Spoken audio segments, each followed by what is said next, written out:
gagawin nitong LTFRB na ito. Patay na yung mga manggagawa na humingi ng katarungan. Pero sa isang firma mo, Atty. Vigor Mendoza, harapin mo kami ngayon dito. Ang daming paglabag. Ang mga mananakay naghihirap mula ng umaraw. Tingnan nyo yung kanilang terminal. Wala man lang health and safety sa mga pasahero, sa mga manggagawa, pero tingin at bulag ang tanggapan nito. Ano pa ang meron dito sa tanggapan nito? Nandito na ba, lumipat na rin ba yung malalaking buhaya mula sa Kongreso ay nakita na ngayon dito? So, mga kapatid, bago natin simulan, kinakailangan natin i-acknowledge yung presence ng mga nandito. Palapakan po natin yung kapag na may ison nandito sumusuporta natin. Ang mga magagawa ng Tetraco, nandito rin po yung biktima. Yung mga magagawa ng JNT na hanggang ngayon ay humingi ng katarungan, pero pagka na-aksidente yung mga magagawa, ang bilis itong umaksyon ng LTFRB, hindi ginagrounded ang JNT. Ano ang meron? Tinatanong namin dyan, Chairman, anong meron sa JNT? Bakit ganyan ang sasabon ang mga Chinese na yan? Hindi pa rin po yung mga magagawa ng muntik palabanan natin.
Ito yung mga supporter ni Bangag, mga kababayan po natin, oh. Yung sinasabi nilang puro rally lang daw po tayo. Alam nyo, iba kasi yung pinaglalaban natin dito. Ang pinaglalaban ng mga kababayan natin dito iba. Karapatan po nila, benepisyo po nila, yung makukuha po nila, yung pinaghirapan po nila ng ilang taon, dekada po nilang pinaghihirapan yan.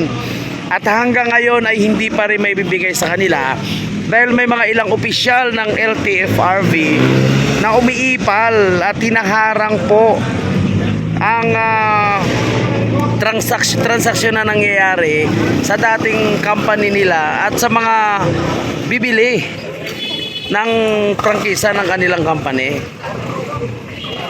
So, alangan namang mananahimik na lang sila. Alangan naman sila mag-aantay na lang sila sa wala. Kailangan nilang pagtrabahuan yan. Kailangan nilang mag-ingay. Kailangan nilang kalampagin yung mga ahensya ng gobyerno kung kinakailangan. Alam nyo, kaya tayo inaabuso na lang ng mga oligarko. Inaabuso na lang yung mga ordinaryong manggagawa. Kasi kagaya po sa mga supporter ni Bangag, na ayaw lumaban, ayaw daw mag-rally kasi hindi daw umasinso yung ating bansa. Kaya hindi umasinso yung ating bansa dahil sa bangag na gobyernong pagpapatakbo. Bakit nung panahon ni President Duterte, napakaganda. Smooth lang. Napakabilis at inaayos agad yung mga problema. Anyway, makinig muna tayo dito. Nakakapangliit. Hindi namin masikmura yan. Bakit sinisingil out mo ang Petranco? Na ipapahol din na payag mo yan ang further notice. Anong karapanan naman itong ginagawa mo sa hanay ng mga manggagawang transportasyon? Marami mga violation ng mga bus company. Na isa wala kang napasara. Pero ito, inaward na ng gobyerno, inaward na ng Department of Labor sa amin. Bigla mong ipapatigil. Bigla mong ipapahinto na meron ng auction sale yung prangkisa na yan para mabayaran na yung mga manggagawa na mga retirees na patay na nga, lalong pang pinatay. Ano ang meron dyan sa Petranco? Isang usapan lang ba? Biglang kapalit ng isang firma mo, ipapahol mo ang prangkisa. May mga bayad na po yan para mabayaran na yung aming retirement, yung mandatory benefits namin, walang SSS, pag-ibig, bilen, inakaltasan kami, inuunog na walang niyang pinsangang ito. Pagkatapos, ganyan, hindi mo yata pinag-aralan yung buong problema ng Petranco. Nakisaw-saw ka! Nakisaw-saw ka! Ngayon, panindigan mo itong ginawa mo sa amin. Hindi ka namin tatantanan dito. Nandito yung mga vloggers ng mga Duterte. Nandito ang suporta ng hakbang na maisog. Kaya, mga kasama, tinatawagan po natin ang presidente ng Petranco sa pangalan ni Jose Olivar. Palakpakan po natin si kasama Olivar.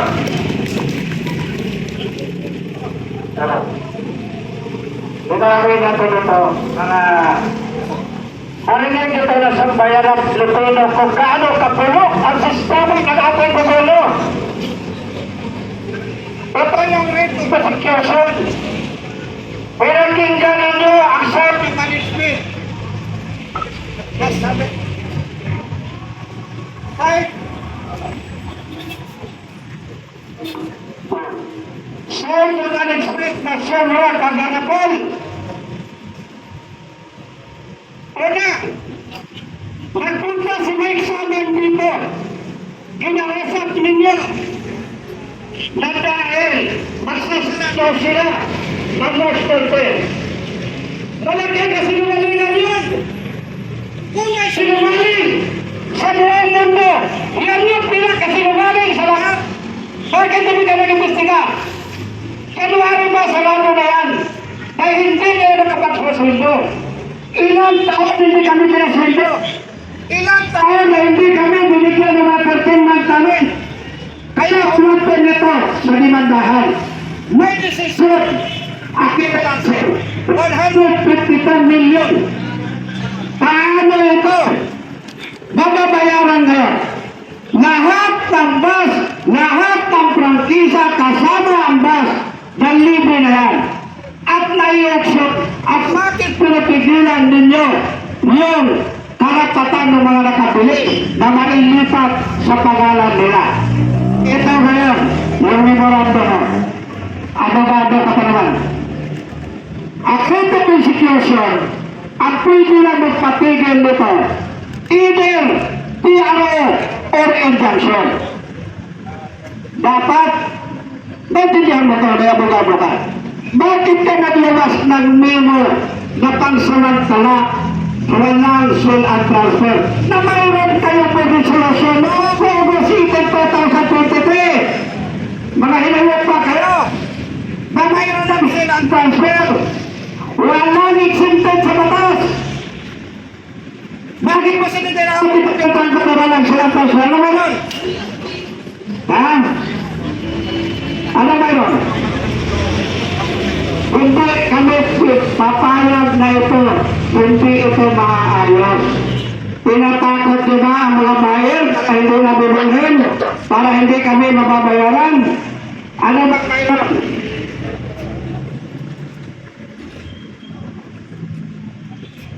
Hello.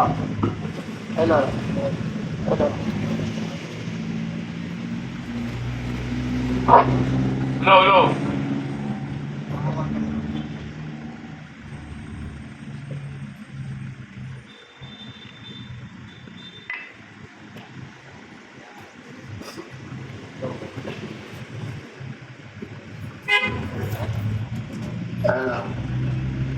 Itong memorandum na to, noong August,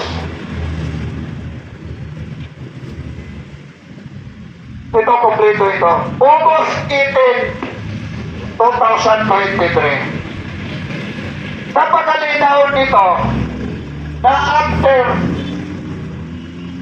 6 days doon sa pagkalabas nito, ay mayroon ng sale and transfer 2023. Ngayon na malibi ito lahat, may auction, saka pumalat ang chairman ng NDFRB naglabas ng memo noong February ito. Naglabas siya ng memo noong February ito, 2026. Na pinatigil niya. Ano ang mayroon na bakit mo pinatigil? Mayroon bang basihan? Anong basihan dito? Mayroon bang tiyaro na dumating sa'yo? Mayroon bang injunction na dumating sa'yo? O laway ni may saban? Pero baka sinungaling nun? Tingnan mo yung turbina. Tingnan mo yung ticket. January pa, wala nang biyahean. Ang usapin sa institution na to, sweldo na hindi pinasweldo ang mga tao, hindi binayaran ang retirement na katabatay na ito. Mayroon ditong isang retired na nandito ngayon. 2020 pa na-retired ito. Ni Singkong During, wala pang nakuha. O ito, napakatanda na ito, nandito sa gilid. Hindi ako papayag na abusuhin mo ito. Kung hindi maayos ito, mayroon tayong legal remedy na gagawin. Bakit? Malinaw pa sa sikat ng araw ito. Lahat ng ginagawa ng NLRC, mayroon kayong receiving copy. Bakit kung kailan ito na auction sa kamot pigilin? Ito, mayroon nga kayong na-receive nito, bago lang oh. Bago lang. February 20. Mayroong re-auction sale na naman. Tapos nag-anunsyo ka. Para ba pigilin? Para ba itong auction sale hindi matutuloy? Ano ba nakain mo? Anong pasihan? Pwede ba ngayon sa buong Pilipinas na maglabas pala ang NDFRB single outlet? Para lang sa Pedranco? Hindi lang sa buong Pilipinas? Ano sa extended connection nila? Sige. Kung gusto ninyo na magdayalog tayo. Walang problema sa amin. Excuse me po.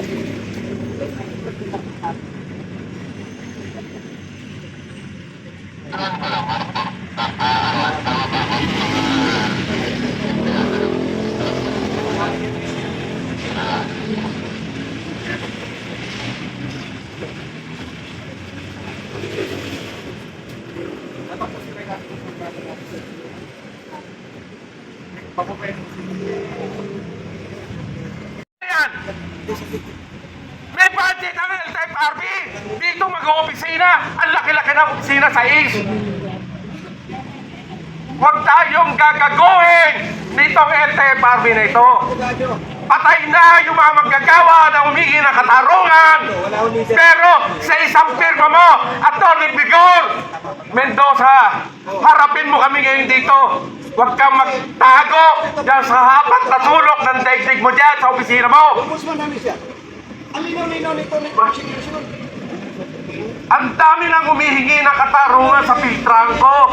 Sa isang iglap mo lang, ito yung firma mo. Magkano? Ang tanong namin, magkano ang firma mo rito para ipahod mo yung aming nakuhang prangkisa? Lintik na yan. Huwag nyo kami nga paansin dito. Ang palayasin ninyo ay ang LTFRB. Kung nangungupahan dito, yan ang palayasin ninyo. Pera ng taong bayan, ang tax namin ang nagbabayad yan. Ang pangita. Wala kayong karapatan na kami ay paansin nyo rito o itaboy doon sa sulok.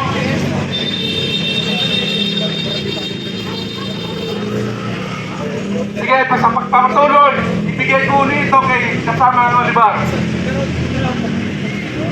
Para matigil ito, palabasin ninyo yung opisyon ng LTFRB. Kasi may sulat din naman kami sa kanila. Hinarap nila yung management para pigilan ito. Anong karapatan ng management na Petran kung harapin ito? Ang karapatan nila, bayaran yung dapat nila bayaran sa mga tao.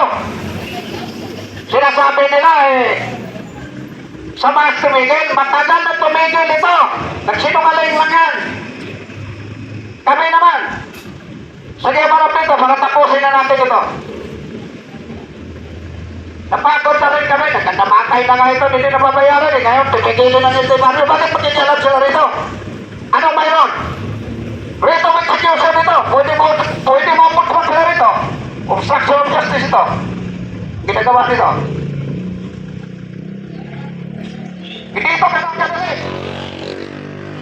Kaya kung hindi natin ito magawa ng paraan, hindi sila harap. Sige.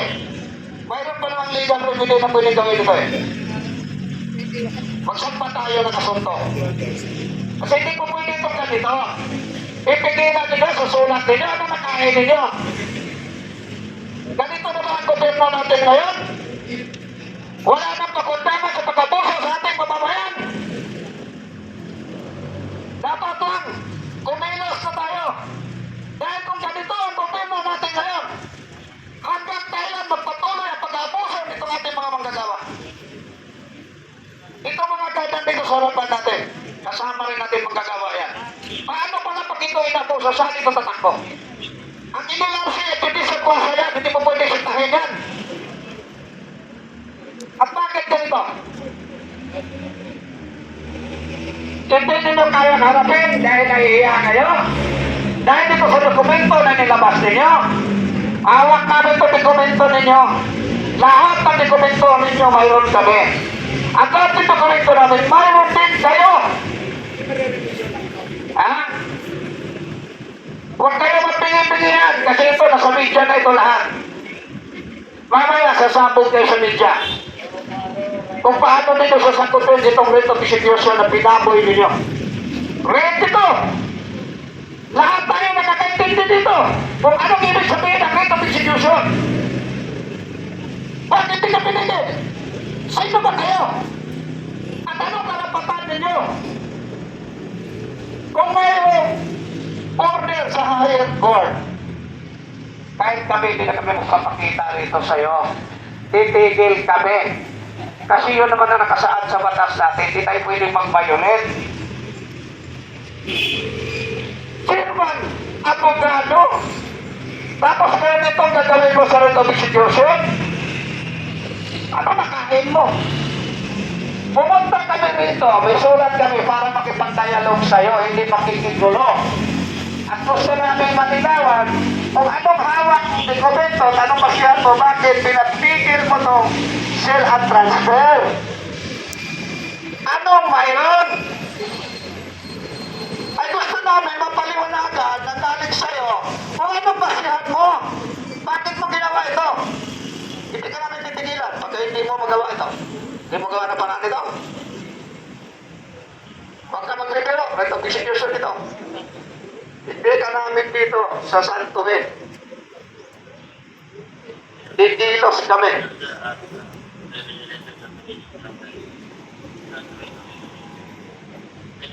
O, salamat kung bababa para mapag-usapan natin ito.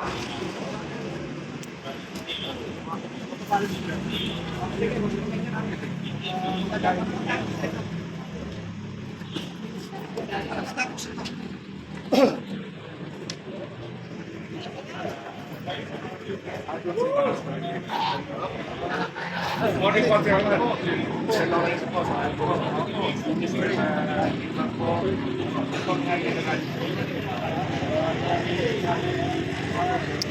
Ayan, lumabas na rin po yung official ng LTFRB. Ilan po ang pwede? Lumabas na rin po siya, mga kababayan natin.